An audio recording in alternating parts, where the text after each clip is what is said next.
Olá! Hoje iremos abordar o tema Capital Corporal para a disciplina de Antropologia Social da Faculdade de Ciências Médicas de Minas Gerais. O grupo é composto por Guilherme Beltrão, Jéssica Moreira, José Eduardo Tameirão, Lucas Moreira, Luciana Santana, Marcela Armond, Mariana Almeida e eu, Luiz Henrique Nassif. O conceito de corpo para Pierre Bourdieu envolve vários conceitos importantes de sua teoria, como, por exemplo, o campo social, violência simbólica e o hábitos. Bourdieu reflete o corpo em torno de três eixos. O primeiro eixo seria o corpo como lugar do senso prático, ou seja, o corpo como uma construção social que responde de forma automatizada após a aquisição e incorporação de valores. Esses valores, nessa construção social, nos diz que nosso corpo é muito importante para a construção de identidades. E, portanto, a imagem corporal pode influenciar diretamente nos sentimentos.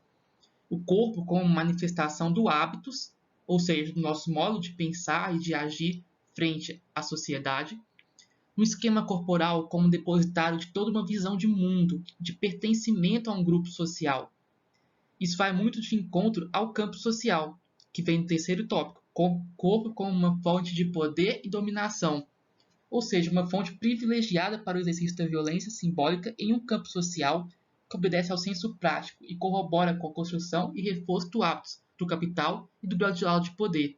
Dessa forma, o corpo pode exercer violência simbólica, como diz nesse terceiro item, pois o corpo ele vai ser moldado de acordo com padrões e pode ter um corpo que a mídia diz que é melhor do que outro, o que não deveria ser verdade. E isso pode colaborar para que a violência simbólica seja exercida nesse campo social. Dessa forma, o corpo dá uma sensação de poder e de dominação. Aqueles indivíduos que possuem corpos mais avantajados ou corpos mais magros e musculosos tendem a exercer um tipo de violência simbólica sobre aqueles que não os têm e aqueles que querem ter, que se vê em uma busca inalcançável por corpos muitas vezes idealizados e inacessíveis. O corpo, então, seria um produto social dessas dimensões de uma conformação visível até na forma de se portar e se comportar, e expressa sua relação com o mundo social. Dessa forma, o corpo pode ser visto como um capital, no caso, o capital corporal, está diretamente relacionado à cultura e às experiências e conhecimentos que o indivíduo teve acesso e ao modo que ele internalizou. Pois, com base nesses conhecimentos, ele pode ter construído um corpo, no caso dos atletas profissionais, que fazem dieta, fazem treino durante anos, para que eles possam utilizar as capacidades físicas em prol de um rendimento, conquistando assim medalhas e títulos. E dessa forma, eles podem influenciar gerações a querer ter um corpo similar. Eles podem vender esse corpo como lucro social, investimento, gerando renda para o esporte no qual praticam, ou até mesmo com marketing. A escola seria um espaço social que permite a ressignificação desses conhecimentos do senso comum e orientaria os agentes em relação à construção de um corpo social. É importante frisar que na teoria de Marcel Mauss há uma construção cultural do corpo, ou seja, o corpo seria fruto de uma cultura, de valorização de certos atributos e comportamentos em detrimento de outros, fazendo com que haja um ideal de corpo. Como pode ser visto na imagem, as mulheres geralmente tendem a querer um corpo cada vez mais magro. E o conjunto de hábitos, costumes, crenças e tradições que caracterizam uma cultura também se refere ao corpo, uma vez que esses hábitos, costumes, crenças e tradições vão moldar aquilo que se chama de corpo ideal. E esse corpo é adquirido pelos membros da sociedade por meio de uma imitação prestigiosa, ou seja, uma tentativa de ter o corpo que eles veem, por exemplo, nas redes sociais.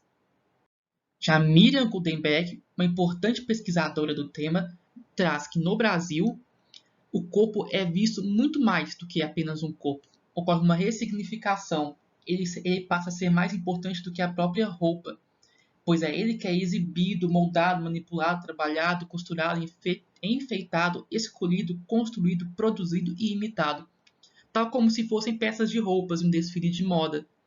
É o corpo que entra e sai da moda. A roupa, neste caso, é apenas um acessório. A cultura da beleza e aparência física transforma o corpo natural em um corpo distintivo, conforme diz Bourdieu. Bourdieu, por sua vez, acreditava que a dominação masculina era também exercida nas mulheres através de um estado de insegurança corporal, ou seja, os homens gostariam de ver as mulheres cada vez mais magras, mais belas e atraentes, de acordo com o modelo da época, e isso geraria uma insegurança com o corpo das mulheres e poderia gerar distúrbios estéticos, até mesmo distúrbios psicológicos.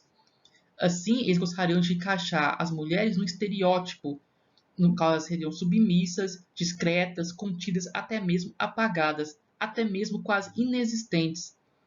Então, nesse caso, ser magra seria uma concepção do ser mulher, fato que era inerente na época. Dessa forma, o que é a imagem corporal? Como pode ver na figura, ela é a percepção que a pessoa tem de seu corpo, também os sentimentos como resultado dessa percepção. Esses sentimentos podem ser positivos ou negativos e eles influenciam tanto os fatores individuais quanto coletivos.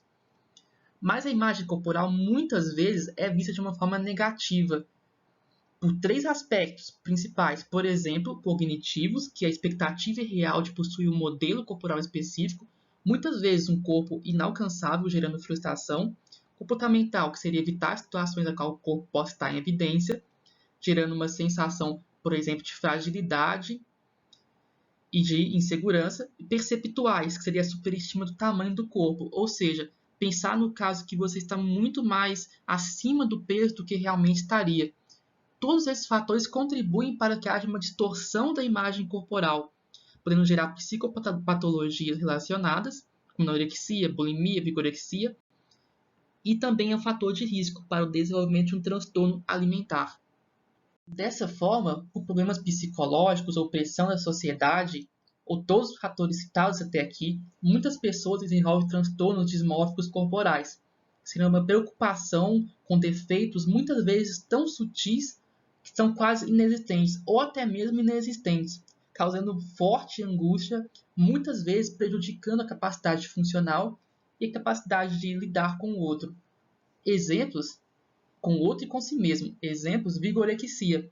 Seria uma preocupação de não ser suficientemente forte, musculoso em todas as partes do corpo, mesmo quando na verdade você está com uma musculatura muito bem desenvolvida e acima da média da população. A anorexia nervosa, que é uma busca incessante pelo emagrecimento, uma busca patológica, com uma imagem corporal distorcida, um medo extremo da obesidade e restrição extrema do consumo de alimentos. A bulimia nervosa, que é quando o indivíduo tem episódios recorrentes e incontroláveis de consumo de grandes quantidades de alimentos em um curto período de tempo, muitas vezes decorrente de uma compulsão alimentar ou vários episódios de compulsão alimentar, a fim de depois seguidos por comportamentos compensatórios, seria não comer nada praticamente, a fim de evitar o ganho de peso e equilibrar. Então é um ciclo sem fim. Você come muito, sente culpa, não come nada, e isso leva cada vez mais uma condição cada vez mais depreciativa. E hoje, com o crescimento da medicina estética e de procedimentos cirúrgicos, o corpo é cada vez visto mais como uma mercadoria, como um objeto que pode ser melhorado para atender as expectativas de seu dono e também as exigências dos padrões sociais. Então, narcisismo, hedonismo, individualismo e consumo são fatores propulsores de tais transformações que são um problema para a saúde pública. Dessa forma, o controle sobre o corpo que a sociedade exerce é muitas vezes vista realmente como interesse do mercado, resultando na indústria da metamorfose, como procedimentos cirúrgicos, os procedimentos estéticos, as lipoaspirações e tantos outros. Os estados sociais com menos poder aquisitivo também têm acesso a cirurgias estéticas, que são mais populares, e vendo a utilização desse serviço como símbolos de status, definição e ascensão social que antes não tinham acesso. O senso comum constrói, então, um ideal de beleza que é reforçado e valorizado pelo discurso médico do setor, que produz um padrão estético hegemônico, que não tem nada de natural ou espontâneo. Essa questão depende da cultura, por isso a definição não faz sentido. Essas são nossas referências. Muito obrigado!